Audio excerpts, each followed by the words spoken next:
He was just another city archivist, living a life of quiet obscurity, a ghost in the machine of municipal government. In reality, he was the ghost, the legendary perpetrator of an unsolved triple S-class felony from a decade ago, a phantom who was never caught. When a brilliant, obsessive detective reopens the cold case, her cutting-edge tech closing in on him with every passing hour, he is forced to resurrect his old identity. The ghost is back on the board, and he and the police are locked in a deadly game of cat and mouse. My job is, for the most part, communing with the dead.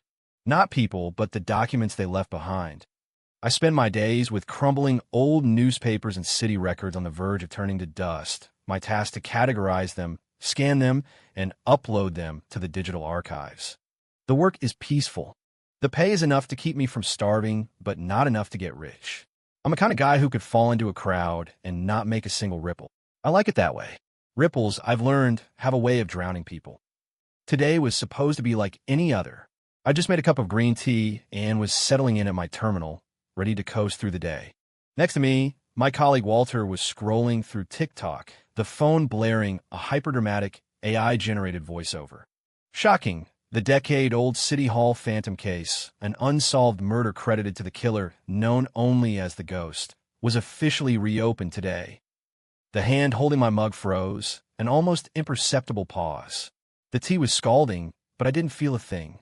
Sources say the new investigation will be spearheaded by the PPD's rising star, the genius detective Kira Lynch. Nicknamed the Hound for her relentless pursuit of justice, Detective Lynch famously cracked the Rainy Night Butcher case in under 3 months and boasts an IQ of 145. Can she finally unmask the ghost? Follow for updates. Walter clicked his tongue. Hey, Ethan, get a load of this. The ghost case. 10 years old, and they're dragging it back out. You think the killer's probably sipping margaritas on a beach in Mexico by now. I adjusted my black-framed glasses, took a slow sip of tea, and let the warm liquid quell the sudden tremor in my chest. Hard to say, I said with a slight smile. My tone as casual as if we were discussing what to get for lunch. It's also possible. He never left. Get out of here. You think Philly PD is so incompetent they couldn't find a guy who stuck around for 10 years? Man, I followed that case back in the day. This ghost guy was a real piece of work. Hung that corrupt scumbag Marcus Thorne from the City Hall clock tower, right in the middle of everything. Crime scene was sterile. Not a hair, not a fingerprint. Wiped all the security footage. It was like something out of a horror movie. If you ask me, the bastard had it coming. I didn't respond, turning instead to my monitor and quietly pulling up a news site. The banner headline was her face, a face I already knew too well. The woman in the photo wore a crisp police uniform. Short, dark hair, eyes as sharp as a surgeon's scalpel. Kira Lynch. A rising star wasn't just hype. She was a supernova. Behind her, the imposing facade of the police department headquarters, the Roundhouse, was draped with a bold red banner frowny face, the Ghost Task Force. My fingers hovered over the mouse for a long moment before I navigated to a different, encrypted drive. It contained a single file. The title, The Perfect Crime, A Ghost Story. The author was me. 10 years ago, the criminal they called the Ghost was also me. My name is Ethan Cross. I'm a city archivist, and I'm a murderer. On the way home from work, I took a detour, walking through Dilworth Park at the foot of City Hall. A decade had changed this place.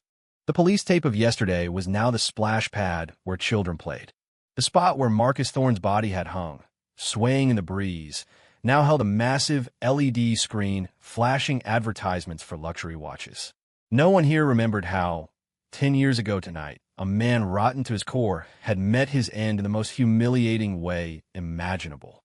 They only remembered the moniker, the Ghost. In their minds, I was a phantom, a modern-day folk hero who could walk through walls. They had no idea I was just an ordinary man. An ordinary man who had calculated every single step down to the millimeter. Back in my apartment, I double-bolted the door and drew the blackout curtains, plunging the room into darkness. I didn't turn on the lights. Instead, I went to my bedroom, lifted a loose floorboard beneath the bed, and retrieved a dust-covered hard drive from a hidden compartment. I connected it to a ghost machine, a sterile laptop that had never touched the internet. The screen flickered to life. Streams of data and complex code scrolled past, finally settling on a login interface.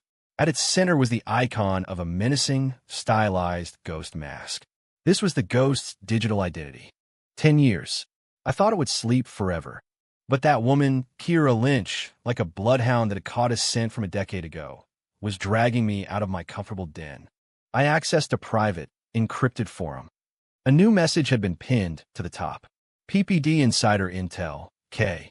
Ed, has requisitioned Project Argus to run AI-enhanced forensic analysis on all low-resolution surveillance footage from the City Hall area 10 years ago. My pupils contracted. Project Argus. AI restoration. 10 years ago, I had physically destroyed every high-definition security camera in a 2-block radius. But there were some civilian cameras, ATMs, storefronts, dashboard cams, with skewed angles and grainy footage that were impossible to account for completely. With the technology of the time, that footage was nothing more than useless digital noise. But now AI could turn that noise, those pixels, into a face. My face. A cold sweat trickled down my temple. For 10 years, I thought I had gotten away with it. It turns out I was just on parole. And now, my executioner had arrived. That night, I had a dream. I was back on top of the City Hall clock tower. Marcus Thorne was at my feet, sobbing, begging me to spare his life. I ignored him, calmly fitting the noose around his neck. The wind was strong, whipping the hem of my coat. I watched his face contort as he choked, feeling no satisfaction, only a vast, cold emptiness. Then, I turned and walked away, descending the countless stairs of the tower. Behind me, the lights of the city glittered like a sea of fallen stars. I walked into that sea of light and never looked back. Inside the roundhouse, in the office of the Ghost Task Force, the air was thick with the smell of stale coffee and nicotine. Kira Lynch stood before a giant digital whiteboard, her eyes locked on the dense web of case files displayed across it. Her short hair was immaculate, but the bloodshot veins in her eyes betrayed the fact that she'd been awake for over 36 hours. Detective, Project Argus is up and running. First pass rendering is expected in 72 hours, a young tech agent reported, his own eyes shadowed with exhaustion. Kira nodded, her voice raspy. Tell the lab, I don't need a perfect render, I need a fast one. Push the render farm to its limits. I want to see something in 48 hours. Yes, ma'am. After the agent left, a veteran detective, Mac, set a cup of hot water on her desk.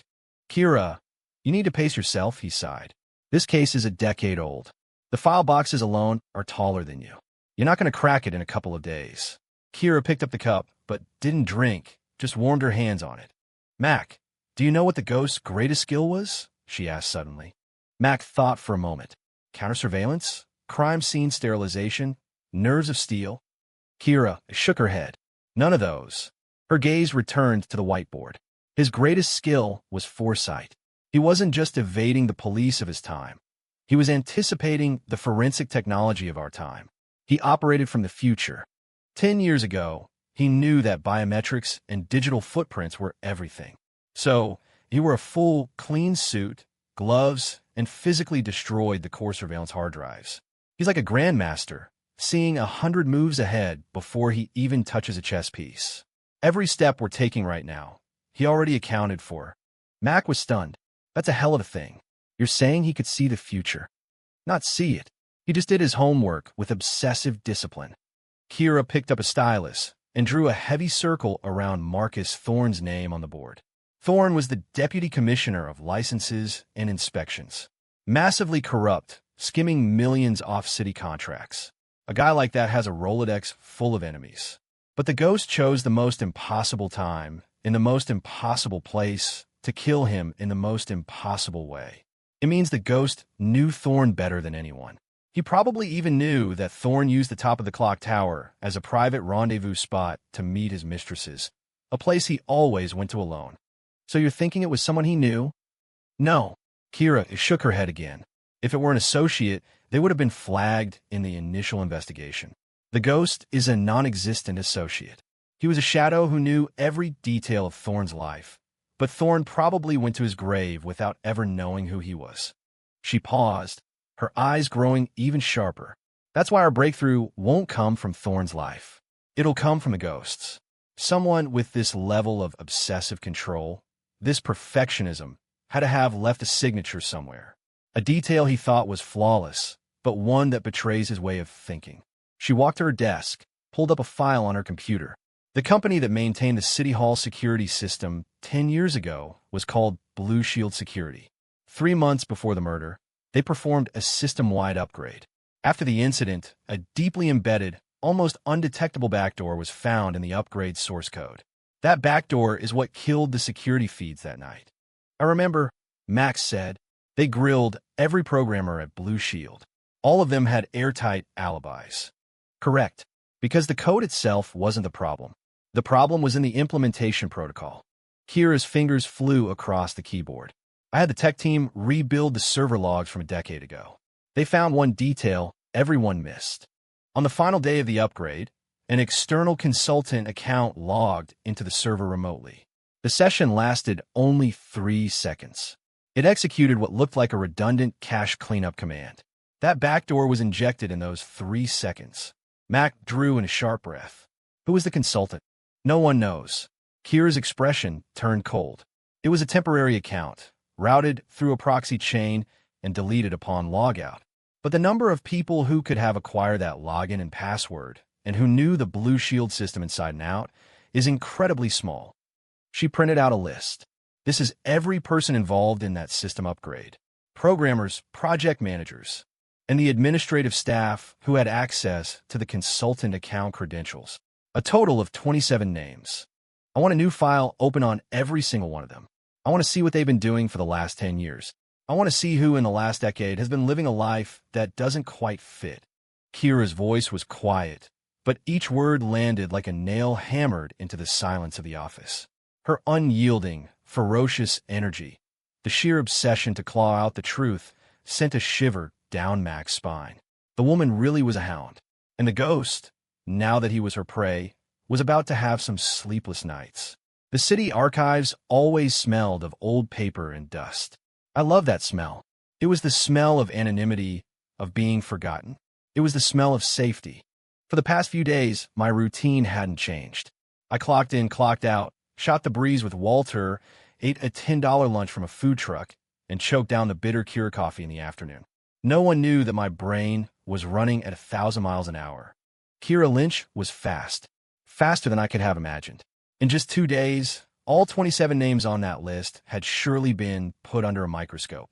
And I, Ethan Cross, a former intern at Blue Shield Security, was on that list. My record was simple, clean enough to eat off of. After my internship ended, I wasn't hired. My performance was mediocre, my supervisor's report said. I bounced between a few temp jobs, doing menial data entry, before finally landing a stable, boring city government job at the archives where I'd been for the last 8 years. No parents, grew up in the system.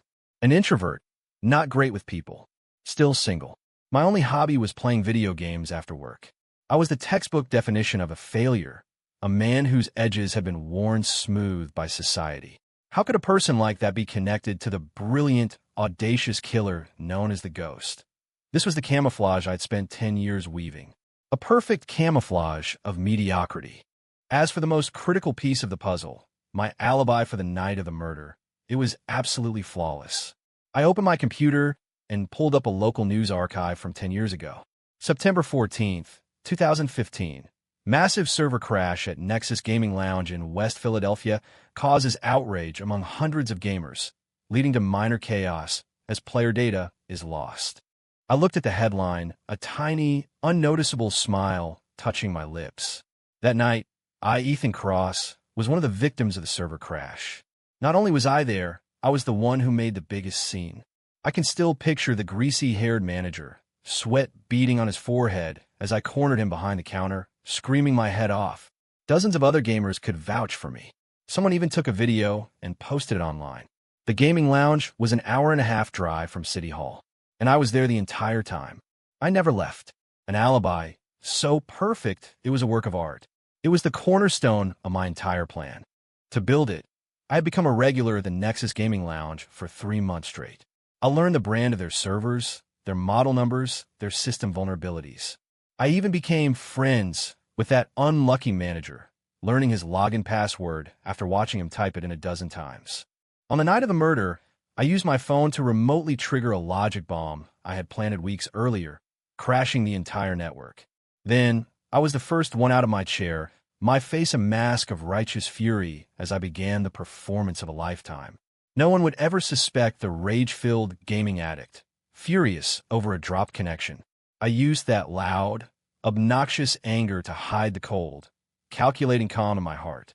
So, Kira Lynch, what if you find out I was an intern at Blue Shield? What if you suspect me? What can you do? My alibi is ironclad. Just as that thought crossed my mind, the internal office phone rang. It was my supervisor. Ethan, could you come to my office for a minute? A couple of detectives from the PPD are here to ask you a few questions. My heart skipped a beat. They were here. It was finally happening. I took a deep breath, suppressed the storm of emotions inside me, and rearranged my face into its usual harmless, mild-mannered expression. Then I pushed back my chair and walked out. In the office, a veteran detective and a young woman in a sharp suit were sitting on the couch. The woman had short, dark hair and piercing eyes. It was Kira Lynch. She didn't speak immediately when she saw me. She just watched me, her gaze sweeping over me from head to toe, as if trying to peel back my skin to see what lay beneath. I looked down, affecting a nervous, fidgety posture, the perfectly normal reaction of an ordinary person confronted by the police. Ethan Cross, is that right? Lynch finally spoke, her voice colder than I'd expected. Don't be nervous. We just have a few routine questions. 10 years ago, you were an intern at Blue Shield Security, correct? Why, yes, detective. I stammered, my voice trembling just enough. Do you remember a major security system upgrade that took place in June of 2015? It was a long time ago. I don't really remember the details. I was just an intern, filing papers, making coffee. I didn't have access to any of the important stuff. I scratched my head, my face a perfect picture of clueless innocence. Lynch stared at me, silent for several seconds. The air in the room felt thick enough to choke on. Then, her line of questioning took a sharp turn. Do you play video games? I blinked, surprised by the question. Yeah, sometimes. After work to unwind. Ever been to the Nexus Gaming Lounge? Here it was, the main event. I nodded immediately, even injecting a hint of excitement into my voice, as if I'd found a kindred spirit. Yeah, all the time back in the day. Best rigs in the city. You play detective. Lynch didn't answer. Instead, she pulled a photo from her file and placed it on the table in front of me.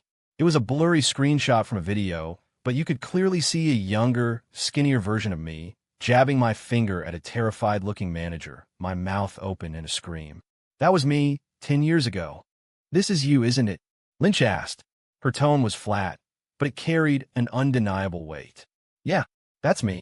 I looked at the picture and gave an embarrassed laugh. I was young, stupid. Got way too into the game. Sorry you had to see that, detective. What was the date? September 14th. I'll never forget it. I answered instantly.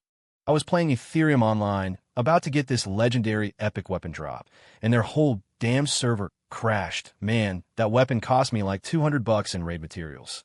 You better believe I was pissed. My answer was rich with detail, emotionally resonant, perfectly embodying the persona of a wronged victim. Kira Lynch listened quietly, her expression unreadable. When I was finished, she slowly picked up the photo and stood up. All right, that's all for now. Thank you for your cooperation, Mr. Cross. She walked to the door, then paused and looked back at me. By the way, Mr. Cross, what was the name of the weapon you lost that night? My heart hammered against my ribs. It was a trap. If I couldn't answer, or if I answered incorrectly, she'd know I was lying. My mind raced, pulling up a decade-old mental file of the game's entire arsenal. The Axe of Sundering, I said without hesitation, my voice firm. It was a warrior's in-game weapon. Only a handful of them on the entire server. A flicker of something. Was it disappointment? Respect passed through Kira Lynch's eyes. She said nothing more, turning and leaving with Mac in her wake. I remained standing in the office. My back was drenched in sweat. That brief exchange had been more exhausting than a marathon. I knew I had passed the test for now, but I also knew that Kira Lynch, the woman they called the Hound, had sunk her teeth into me, and she wasn't going to let go. The next few days were quiet. Deceptively so. Lynch didn't come back. It was as if our meeting had been just another box to check on her long list of procedural tasks. But I knew it was the calm before the storm. She was waiting for the results from Project Argus. Once those renders came through, they would find it. In some neglected corner of the city, reflected in the window of a passing car, a figure in a hat and a mask would have left behind half a blurry profile. And that profile, after being processed through an AI running billions of calculations, would eventually resolve into a single identity. Ethan Cross. At that point, my perfect alibi would become a joke. How does a rage-addicted gamer screaming his head off in a West Phillyland lounge simultaneously appear downtown at City Hall? I couldn't just sit here and wait for the axe to fall. I had to destroy that evidence before she got her hands on it. Or better yet, poison it. After work, I didn't go home. I drove to a massive micro center in the suburbs. Posing as a regular customer, I browsed the aisles, picking up a few hard drives, some RAM sticks, and a handful of cables. No one would know that hidden among these mundane components was a custom-built device, no larger than a USB stick, a passive signal sniffer, and wireless transmitter. It was an old creation of mine. I called it the leech.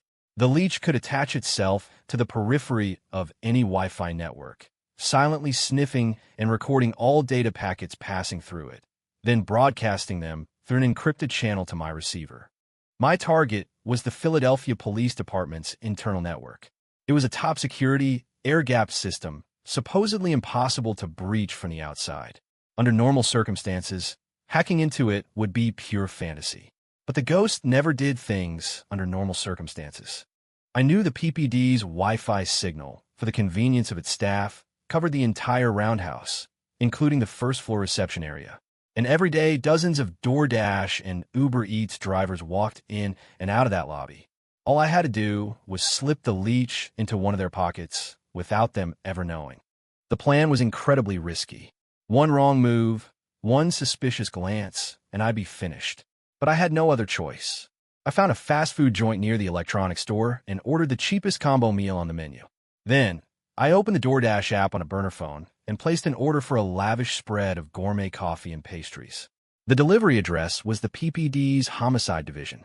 The recipient, Detective Kira Lynch. In the delivery notes, I added, "Dead. Lynch, you're an inspiration." From an admirer. It was sickening, but it would work. 30 minutes later, a young man in a bright red DoorDash jacket walked into the restaurant to pick up an order. I ate my burger, watching him from the corner of my eye. I would only get one shot. I stood up, pretending to head for the restroom, timing my path to intersect with his. As we brushed past each other, my fingers, light as a feather, flicked the leech, smaller than a quarter, from my palm. It slid silently into the side pocket of his jacket. The entire motion took less than 1/10 of a second. He never broke his stride. He grabbed the order and hurried out. I returned to my table and calmly finished my last French fry. The first piece was on the board. Back home, I immediately powered up my command console. It was a Frankenstein's monster of a machine, pieced together from a dozen old smartphones and salvaged motherboards, but its processing power rivaled that of a small server. On the screen, a red dot tracked across a map of the city, finally stopping at the location of the roundhouse. A few seconds later, a new window popped up. Leech connected. Sniffing initiated. A waterfall of data began to cascade down the screen. Countless encrypted information packets flickered past my eyes. The PPD network was, as expected, air-gapped. No core data was ever transmitted over Wi-Fi. But people aren't machines.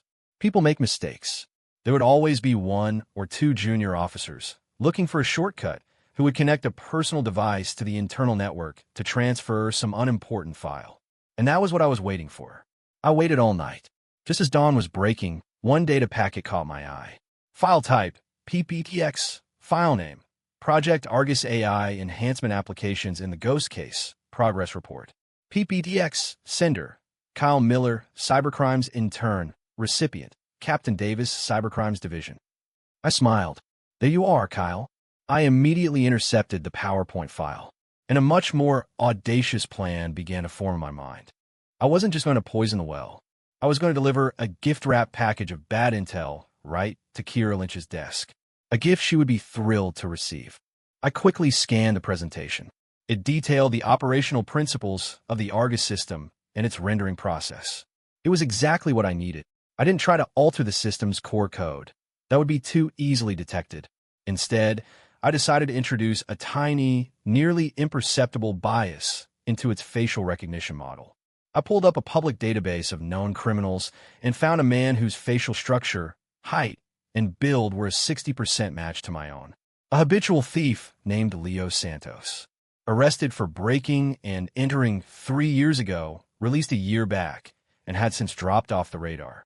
I encoded all of Leo Santos's facial data, creating a priority recognition patch, and embedded it into the PowerPoint file. The moment Kyle Miller opened that file on a PPD computer, the patch would execute, silently infecting the network he was connected to. When Project Argus processed the blurry footage, the patch would kick in. It would guide the AI, among the infinite possibilities, to amplify any feature that resembled Leo Santos and suppress any feature that resembled me.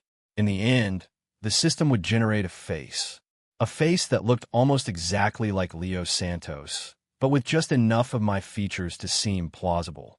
A face that would be more than enough to send the entire task force chasing its tail down a dead-end street. Once I was done, I repackaged the modified PowerPoint and released it back into the data stream. Its mission complete. The leech triggered its self-destruct sequence.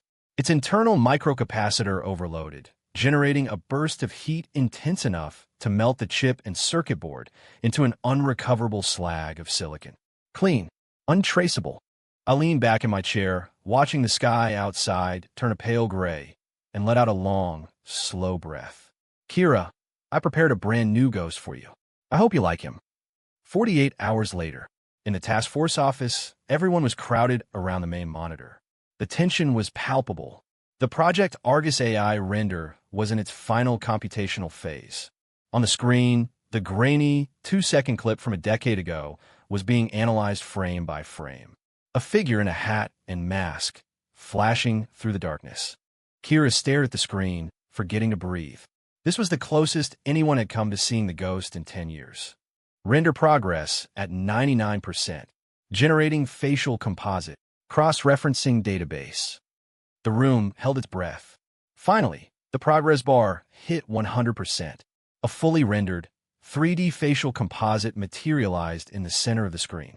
It was the face of a man in his late 20s or early 30s, with unremarkable features. The kind of face you'd forget the second you saw it.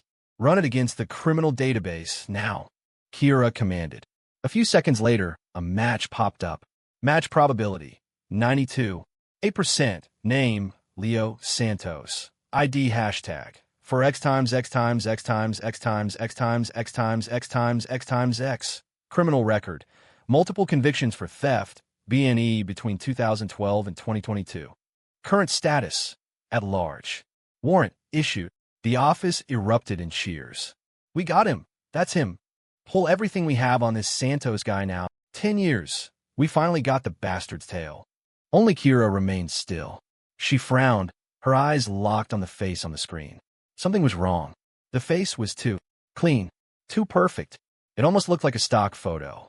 And besides, could a small-time B&E artist really have the discipline and technical skill to pull off a crime like the ghosts? Kira. Mac touched her arm, seeing her expression. This is it, the big one. Why the long face? Mac, look at him. Kira pointed to the screen. Doesn't he look a little like someone we've already interviewed? Mac leaned in, studying the face for a long moment before shaking his head. Doesn't ring a bell. He looks like the archivist. Ethan Cross, Kira said, each word deliberate.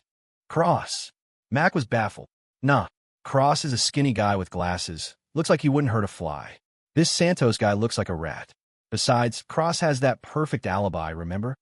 You're right, at first glance, they don't look alike. A dangerous light glinted in Kira's eyes. But ignore the hair and the expression. Look at the bone structure, the brow ridge, the bridge of the nose, the jawline.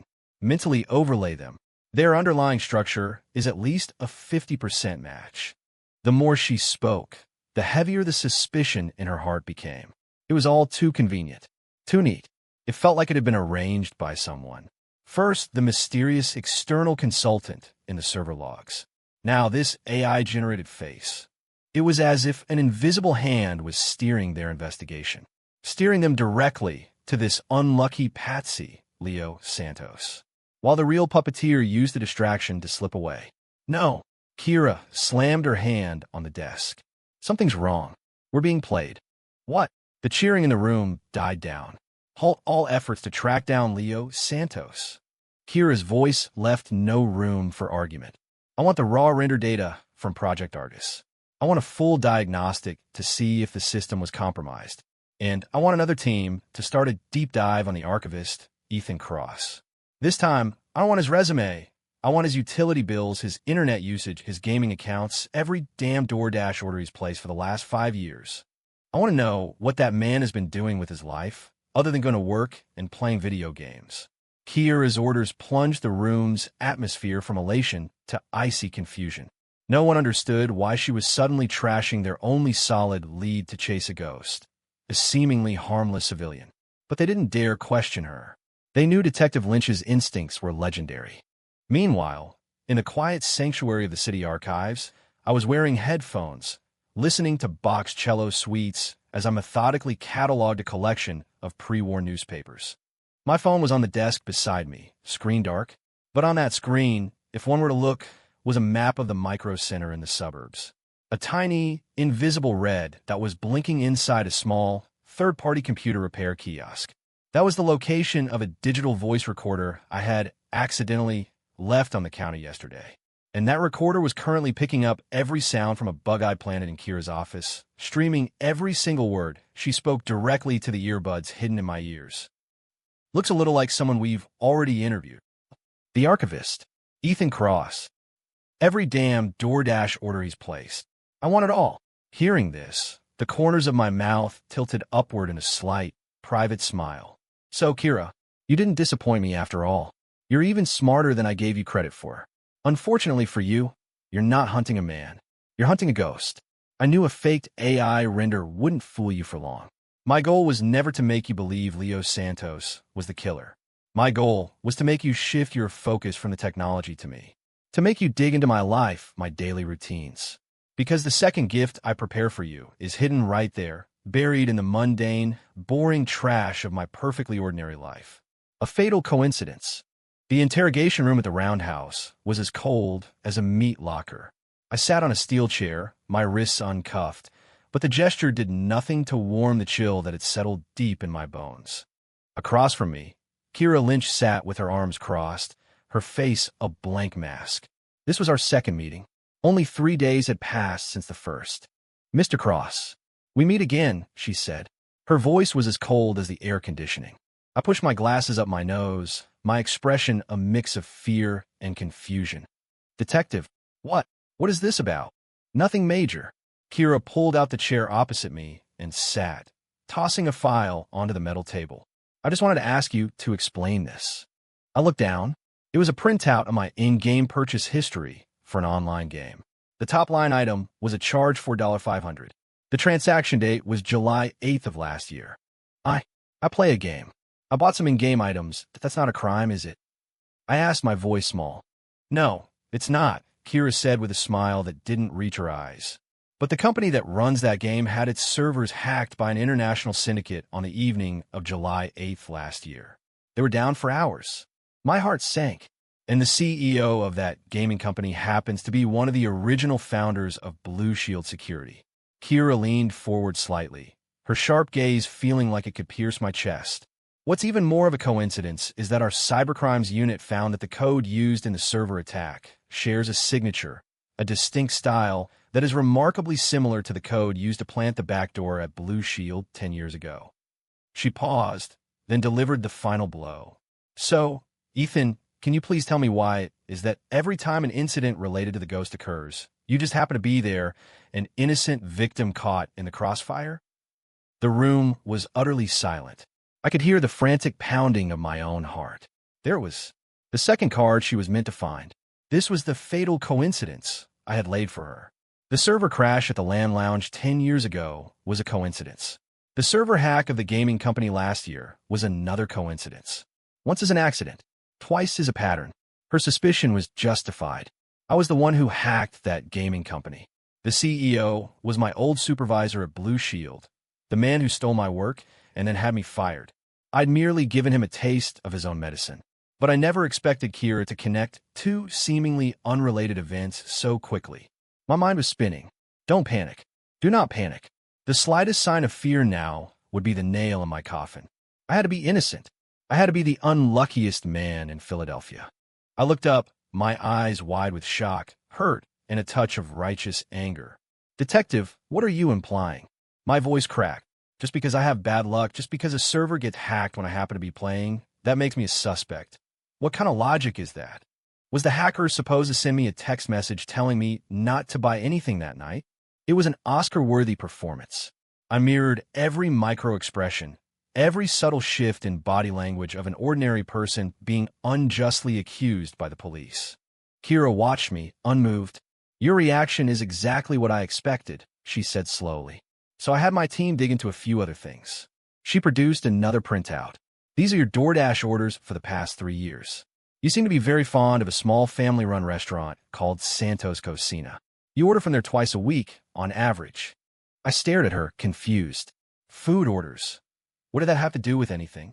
And the owner of Santos Cocina, Kira said, her voice dropping, is Maria Santos, the older sister of Leo Santos. Boom. A bomb went off inside my head. Leo Santos. The patsy. The fall guy I had so carefully selected. I never could have imagined that my favorite takeout spot, the one place I ordered from consistently, was connected to him. This wasn't part of my design. This was a real, uncontrollable, and absolutely fatal coincidence. Cold sweat instantly soaked through the back of my shirt. I was done for. My mind went completely blank. All my plans, all my carefully constructed layers of deception, had just been undone by a bowl of mofongo I'd eaten 100 times. Nothing to say. Kira looked at my pale face, a hint of triumph finally touching her lips. Ethan, or should I call you the ghost? You played a masterful game, but you can't account for everything. You can't account for a person's habits, their favorite foods. You faked the AI render to lead us to Leo Santos. You must have researched him, known he was the perfect scapegoat, but you never thought to check who owned your favorite restaurant, linking you to him in the most ironic way possible. Now, I have a questionable alibi, a direct link to the patsy, and a digital signature connecting you to 2 crime scenes. Are you going to keep up this act? The fluorescent lights of the interrogation room hummed.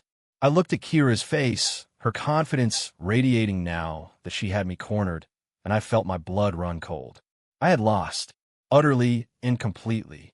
Just as I was about to give up, as the walls were closing in, a thought, like a flash of lightning, cut through the fog in my brain.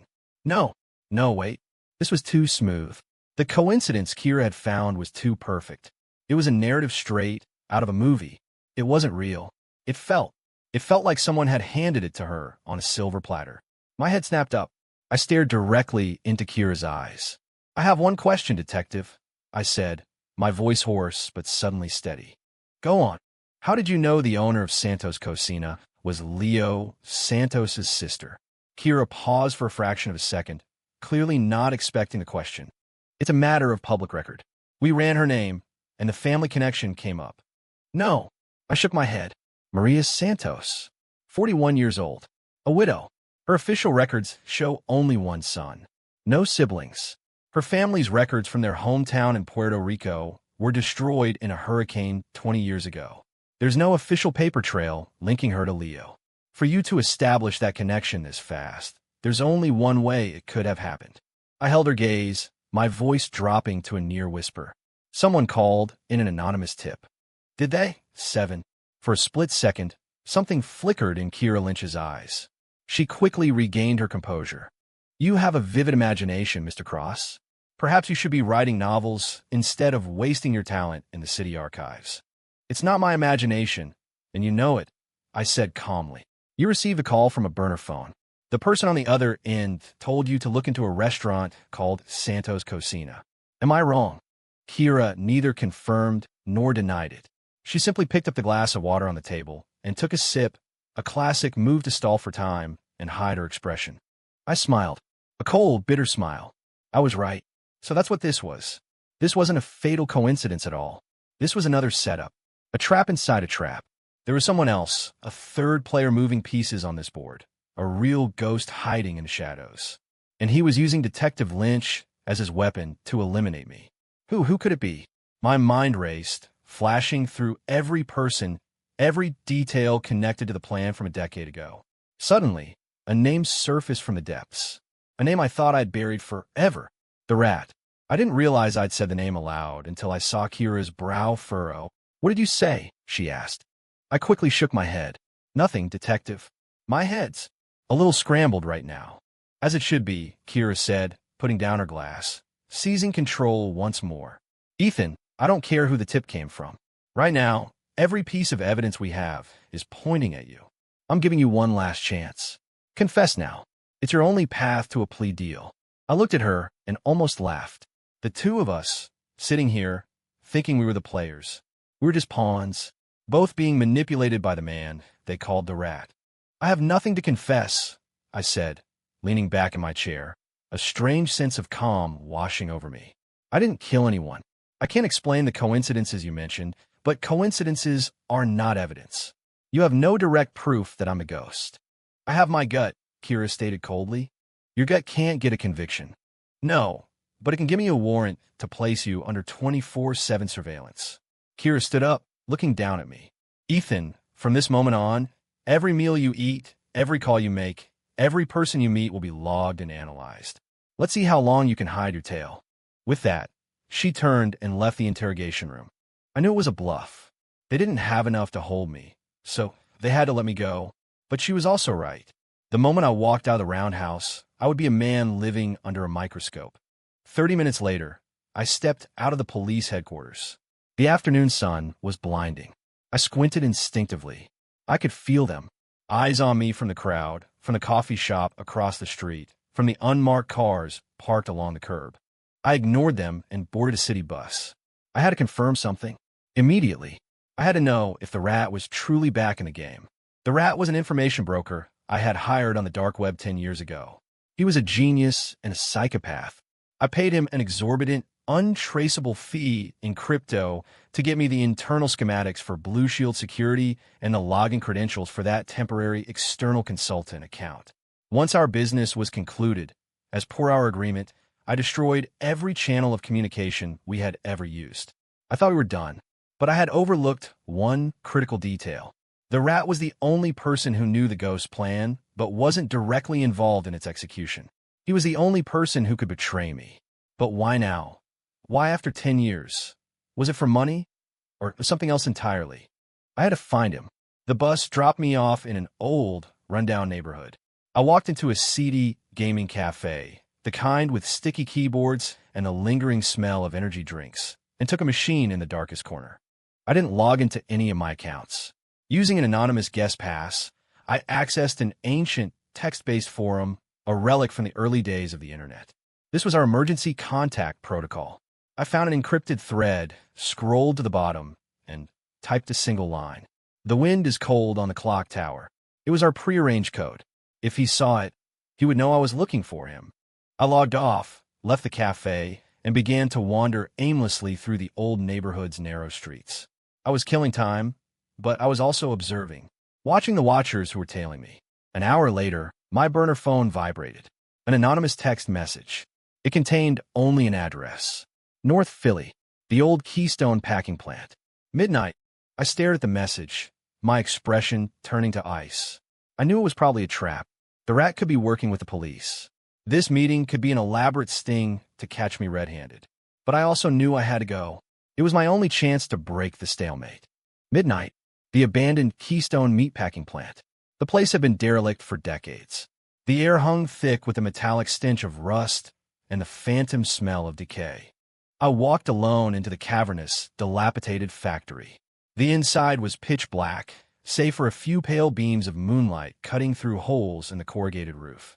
In the center of the vast space, a small, wiry figure sat with his back to me, perched on a pile of rusted meat hooks. "You came." His voice was high and grating, like his namesake, the voice of something that scurried in the darkness. "Why did you sell me out?" I asked, getting straight to the point. The Rat slowly turned around. He was wearing a ridiculously cheerful Mickey Mouse mask. "Sell you out." He chuckled, a sound like scraping metal. "No, no, no. I wasn't selling you out. I was helping you. Helping me, of course." The rat hopped off the hooks and spread his arms wide, like a demented ringmaster. "Aren't you bored? 10 years of that pathetic life. The ghost shouldn't be some forgotten loser rotting in a dusty archive. He should be on stage, in the spotlight, basking in the applause and the screams." "You're insane," I said flatly. "I'm not insane." His tone suddenly became feverish. "I'm a producer. I wanted to see a good show. The greatest manhunt ever staged, directed by yours truly. And you, my dear ghost, along with that lovely little detective, are my hand-picked leading man and leading lady." As he spoke, he pulled something from his coat and tossed it to me. I caught it. It was a small, wireless detonator. "A little opening night gift," the rat said, his voice dripping with theatrical glee. "By now, your detective friend has surely surrounded the place. All you have to do is press that little red button, and this entire slaughterhouse, along with all those pesky flies outside, will go up in a beautiful cloud of smoke. And you, the star, can make a dramatic exit in the ensuing chaos. So, what do you think of my script?" I gripped the cold plastic of the detonator, my eyes locked on the madman in front of me. I finally understood. He didn't want money. He wanted chaos. He wanted a spectacle. He wanted to turn my crime into his own personal, bloody reality show. The wail of sirens grew in the distance, quickly multiplying, closing in. Flashing red and blue lights painted the decaying walls of the meatpacking plant, turning the dead space into a pulsating, hellish theater. The rat was right. Kira had brought her army. She had used me as bait, hoping to draw out the anonymous informant and catch us both. She'd gotten half the equation right. She just didn't know the show's director had already written her apart in the explosive finale. "What's the matter? Scared to push the button?" The rat taunted, his masked face tilted.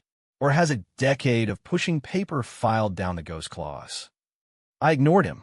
My mind was operating at a speed I hadn't accessed in 10 years. If I pressed the button, I might escape, but the explosion would kill or injure dozens of officers, very likely including Kira. The line I had drawn for myself, only killing the guilty, would be erased forever. My crime would become a massacre. If I didn't press it, the rat and I would both be captured. He would sing like a canary, telling them everything, and I would be finished anyway. It was a checkmate, a perfect trap designed by a lunatic. "The clock is ticking, my dear protagonist," the rat chirped gleefully. "They'll be storming the gates any second now." I took a deep breath and looked up at him. "Why should I trust you?" I asked coldly. "How do I know this detonator isn't a fake? How do I know you even planted any bombs?" "You could always take a gamble," the rat said with a shrug. "A gamble with your life. And the pretty detective's life, too." I said nothing. Outside, Kira's voice, amplified by a bullhorn, cut through the night. It was crisp, calm, and commanding. "To the people inside, you are surrounded. Throw down your weapons and come out with your hands up. I repeat." The rat listened to her voice, his shoulders shaking with silent laughter. Listen to her. Our leading lady has such stage presence. And in that instant, I did something the rat never could have predicted.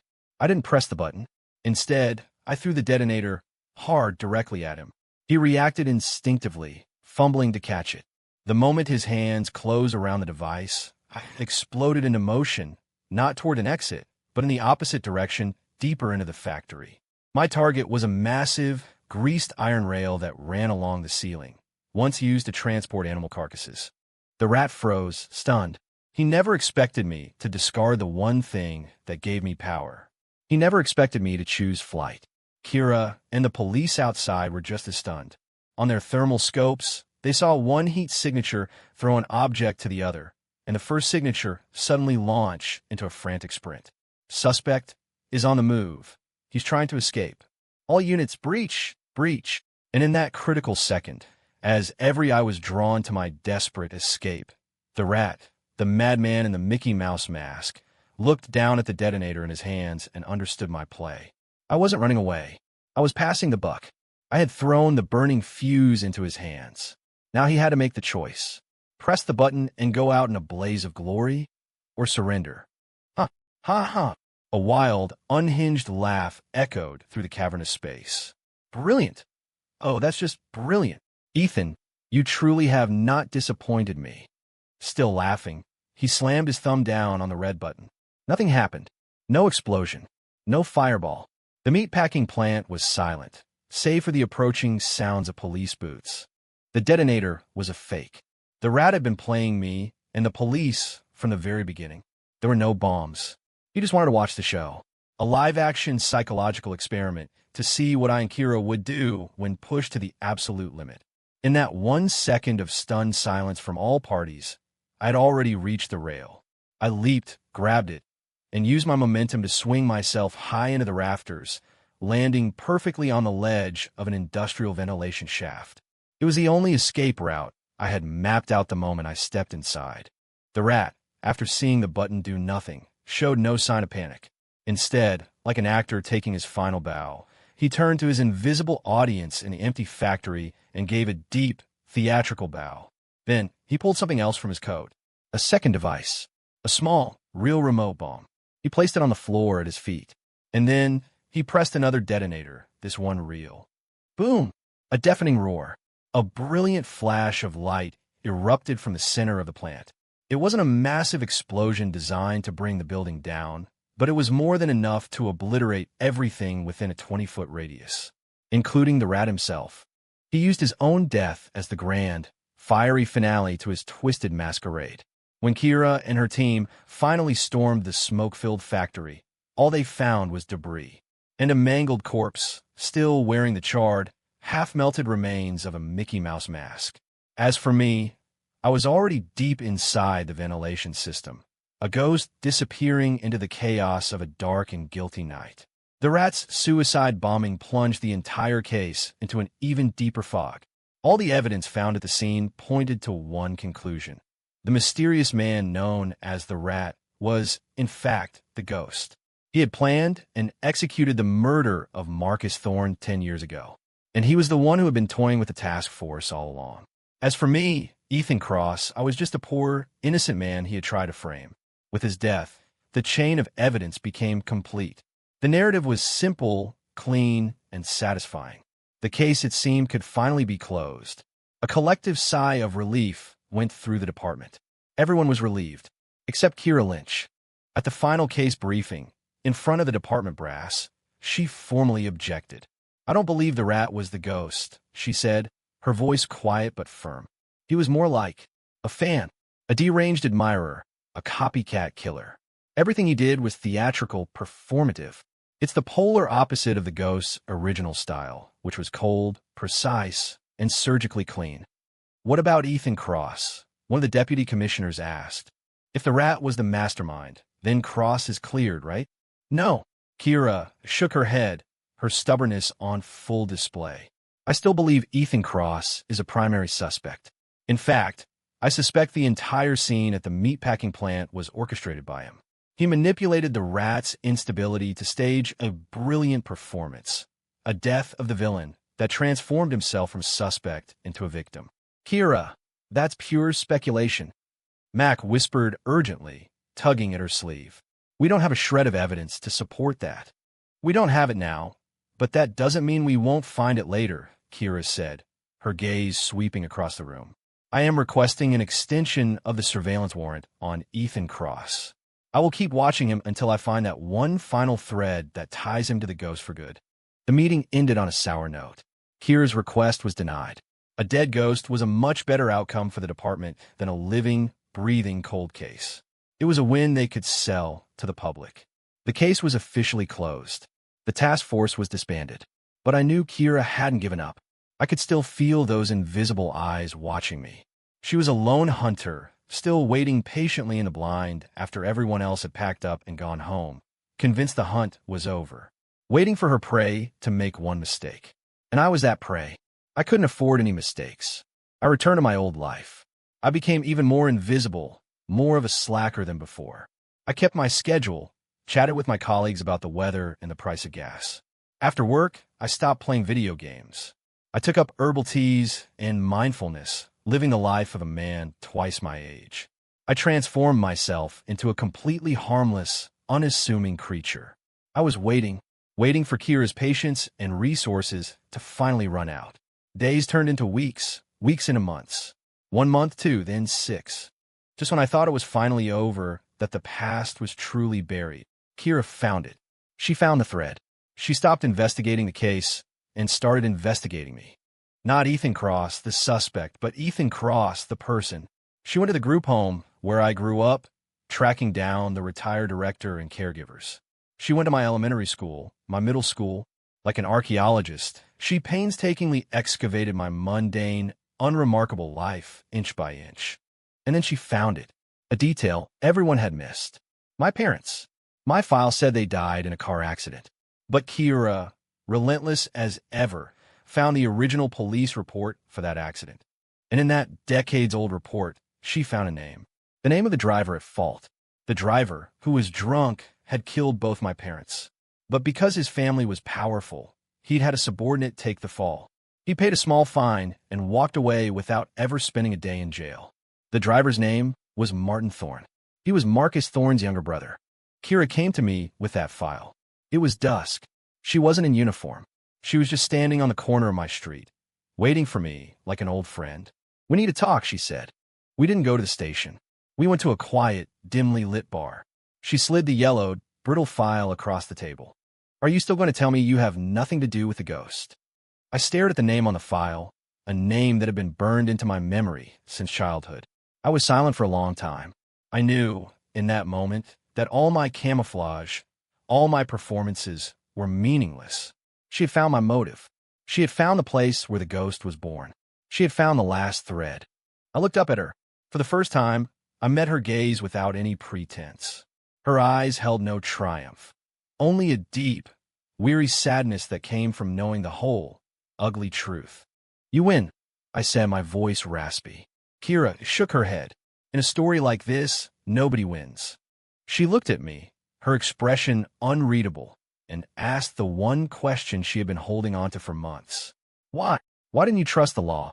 The low hum of conversation in the bar was a world away. I watched the ice melt in my glass, my mind traveling back across the years. The law. I let out a dry, mirthless laugh. Oh, I believed in it once. I was 7 years old. I was hiding in a closet when Martin Thorne and his thugs broke into our house. I watched them tear the place apart, looking for the ledger my father had hidden, the proof of his brother Marcus's corruption. My mother was holding me, begging them to stop. He kicked her aside. My father was an accountant, an honest man. His only crime was discovering what Marcus Thorne was doing. For that, they ran him off the road and made it look like an accident. I told the police. I was 7 years old, and I told them again and again that it wasn't an accident. It was murder. But who would believe a traumatized kid? No one. They said I was confused, that I was making things up, that the shock had broken something in my head. That was the day I learned that some forms of justice can't be found in a courtroom. So I decided I would have to get it for myself. I told her the story calmly, without anger or emotion, as if I were recounting a story I'd read in a book. Kira listened in silence. When I finished, a heavy, quiet settled between us. "So you spent 20 years, she finally said, her voice strained. "From the time you were 7 years old, you planned. You learned. You studied computer science, psychology, forensics. You turned yourself into the perfect instrument of revenge. 10 of those years were for learning," I corrected her. "The other 10 were for waiting. I waited for the perfect moment, a time when Marcus Thorne was at the height of his power, when he felt most invincible. And I waited until I, the son of the man he'd killed, had effectively ceased to exist. I became Ethan Cross, a quiet, mediocre, forgettable man. That way, no one would ever connect me to the ghost of that accountant's son. And I succeeded. I killed him. I made his death a spectacle of humiliation, just like he and his brother had done to my parents. I thought it was over. I looked up and met her eyes again. And then you showed up." Kira didn't speak. She just picked up her glass of whiskey and drained it in one go. The drink, I imagined, must have tasted bitter. "The evidence," she said, setting the glass down. "What evidence?" "The proof of what the Thorne brothers did to your parents. The ledger." I smiled. "Do you really think I would have kept it?" The light in Kira's eyes seemed to dim. She knew I was telling the truth. All she had was a decades-old police report that gave me a motive. But she had nothing, no physical evidence, no witness that could prove I was the ghost. She knew the truth, but she could never prove it in a court of law. For a woman like her, it was the cruelest possible ending. "Ethan," she said, standing up, "this isn't over. I'll be watching you." "I know," I nodded. "One day you'll slip up, and I'll find the proof. I'll be waiting." She gave me one last, long look, then turned and walked out of the bar. Watching her determined, lonely figure disappear into the night, I felt a strange kinship. We were the same, her and I, two obsessives, willing to sacrifice everything for our own brand of justice. We had just chosen very different paths. I didn't go back to the archives. I drove to a cemetery on the outskirts of the city. I stood before my parents' headstone for a long, long time. The photos on the marble were faded from years of sun and rain. I placed a bouquet of white chrysanthemums on the grass. "Mom, Dad, it's over." A breeze rustled the leaves of the old oak tree overhead. I turned, walked back down the hill, and melted into the anonymous evening crowd. My sins were my own. My revenge was complete.